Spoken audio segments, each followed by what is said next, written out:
Mr. Tony Orsini of Norwich is friendly and enjoys life. But on a certain night 50 years ago, Mr. Orsini not only witnessed a tragedy, but also was an important part of the story. On March 6, 1963, the Spalding Dam in Norwich collapsed. 6 people were killed when millions of gallons of water, ice, and debris rushed through the streets. Mr. Orsini was 19 and was there. He tells us what he remembers about the tragedy. It was in the evening. The dam broke about 9:37, and it was a Wednesday night, March 6, 1963, and I was getting ready for bed. I had just gotten home at 9 o'clock, and my father ran into my room saying Mr. Moody downstairs needed help because he was told to evacuate. Someone had knocked on his living room window and told him the dam broke and we had to get out of there. So he came upstairs to get me. We got into the car. There was 3 children, ages 4 years, 2 years, and 4 months, and his wife, Margaret Moody, and of course Tommy himself. So the 6 of us got into the car and we drove down Lake Street.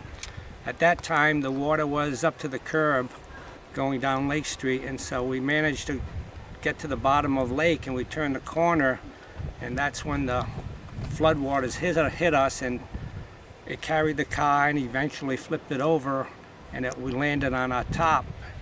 And we managed to get out of the car, and we were surrounded by raging floodwaters, and we knew we had to get to higher ground.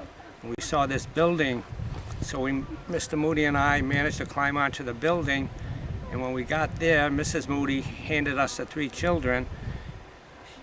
She handed them to her, and he handed them to me. I was crouched on the building. And then when the kids were all safe, he went back to get her and had her by the hand and was ready to pull her up on the building when that side of the building shifted and he lost his grip and she fell into the swirling waters. And there was really nothing we could do about it. And at that time we sort of just regrouped, and we knew we had to get the children to safety before that building collapsed more. So we managed, we saw a tree at the end of the building. So we duck walked the building like it was 60 feet, and we got into this tree. And we managed to stay there for about an hour or so until the waters subsided and the help came. Meanwhile, the building had collapsed, so good thing we managed to get into the tree. I relive that night very often. I really do, and you know, it's still very emotional. I think about how lucky we were and how unlucky the 6 people that lost their lives.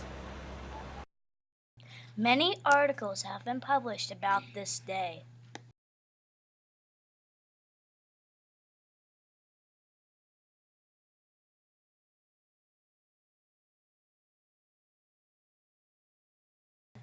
And recently, a book, A Swift and Deadly Maelstrom, has been written by Thomas Moody, Jr., one of the boys who survived the disaster.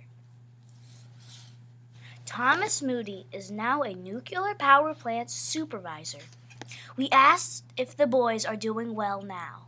Oh yeah, 2 of them live in the area, and we run into each other occasionally. And Tommy Jr., who wrote the book, he lives in Texas.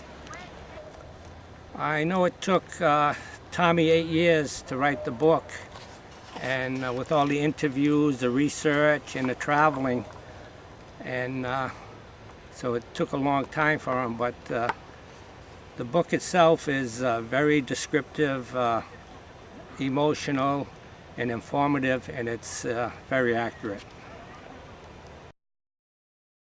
Our story is dedicated in memory of those who lost their lives to the sudden flood caused by the collapse of the Spalding Pond Dam.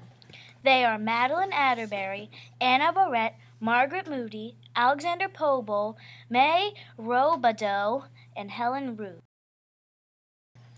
Mr. Tony Orsini of Norwich sees himself as a good neighbor, but he will not call himself a hero. We have heard his touching story. We appreciate Mr. Orsini as a hero for what he did in saving this young family. I really don't consider myself a hero. You know, I was asked to help a family, and that's exactly what I did. I'm sure you guys would do the same thing.